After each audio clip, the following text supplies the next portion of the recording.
guys, I'm Sarah and I'm here for you to talk about saddle soreness. If you just started to cycle and you're getting some pain down there, we actually call it saddle soreness. And why do you get it? Now, the first thing, if you just started cycling, this is very normal because your muscles got a shock that you're actually working out there. Now, one of the things that you should know, where should you get the pain in your body? Like, now we talk about the main point of contact with your saddle. The main point of contact with your saddle is actually the set points of your body, of your butt. Now, what is a set point? It's actually the two bones that you can feel them at the back of your bottom. Okay, so when you sit on the saddle, they actually sit on the saddle. Now, these two sits right there. Now, it's very important to know that the set points should be on the saddle. Now, this could cause some problems if you have the wrong size of the saddle, okay? Or if you've got, like, if your posture is wrong on the bike. So if you're sitting on the bike and you're leaning too much forward, then you're putting more pain on your private area in the front, which is wrong. And it should be always focused on the set points of your butt. So how do you do this? Make sure the saddle is the right width for your set points. Make sure the bike is the right size. Now, why would you get this pain and how long it will last? I always tell my clients, the first day after you get on the saddle, you're gonna walk like a penguin, but this is very normal. The more you spend time on the bike, gradually, you will get less pain. So don't go ahead and spend like 3 hours on the saddle, 4 hours on your first day of riding. You have to build it gradually so the area gets used to this. Now, why would you get pain down there? Now, the pain you might get down there, like muscle soreness, that's normal, but sometimes you get like a kind of a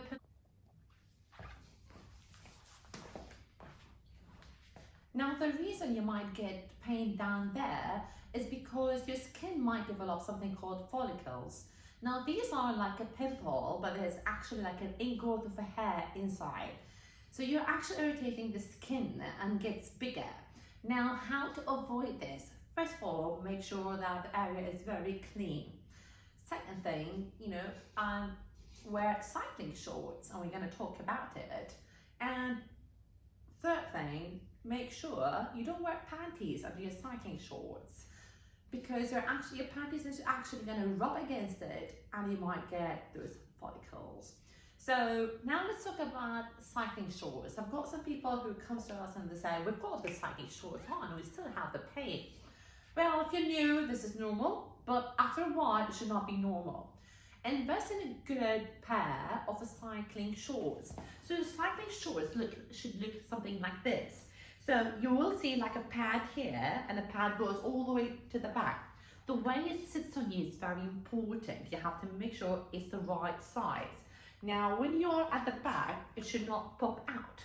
If it's popping out, then this is a big cycling shorts or the wrong size. I'm going to show you some options. Now, this is one pad that is very soft, very elastic, and they take the shape of your butt. So this is the front and this is the back, okay? This might work for you. It's very spongy, okay? But there are other types. If that doesn't work with you, there's another type over there. So this is one of my favorites. So this pad is quite different. I love it. It's because it has some lines and the pad is a bit spongy. For a cyclist, we like it like that, okay? And it's very soft in the front. So when I stand up, it takes around my private area and all the way to the butt. And it's very comfortable. Now, one of the things people might talk about it and you don't know what does that mean. It's a bib short. What is a bib short? A bib short this is the short that has this. So it actually goes under your jersey and it's quite more comfortable than the others because You're making sure the short is staying, the pad is staying in yourself, so it's not moving. Because if you wear a short with a line here, the possibility for the pad to move a little bit is quite there. But this one goes all the way on the shoulder, and it's gonna make sure the pad doesn't move.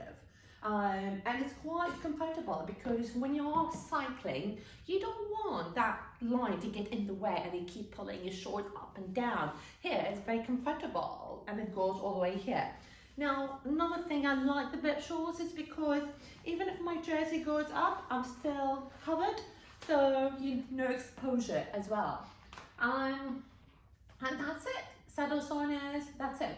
One more thing, if you've got your own bike, especially a road bike, new technology or the recent seat saddles, you'll see they have like a cut out piece in the middle of the saddle, which is like this one. So if you notice, this has like a cut out piece, and it gives like more comfort for the private area. So that's another saddle that you should work for it.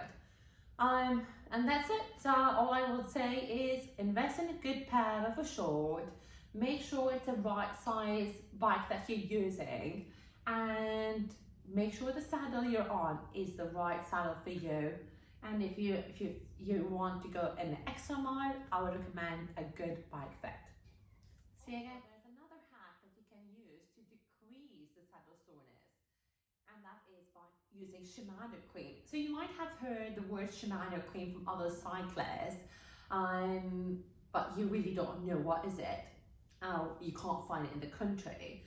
Then all you have to do is get diaper cream. So babies get the similar rash because they wear a diaper all the time, and they use the diaper cream to reduce the rash.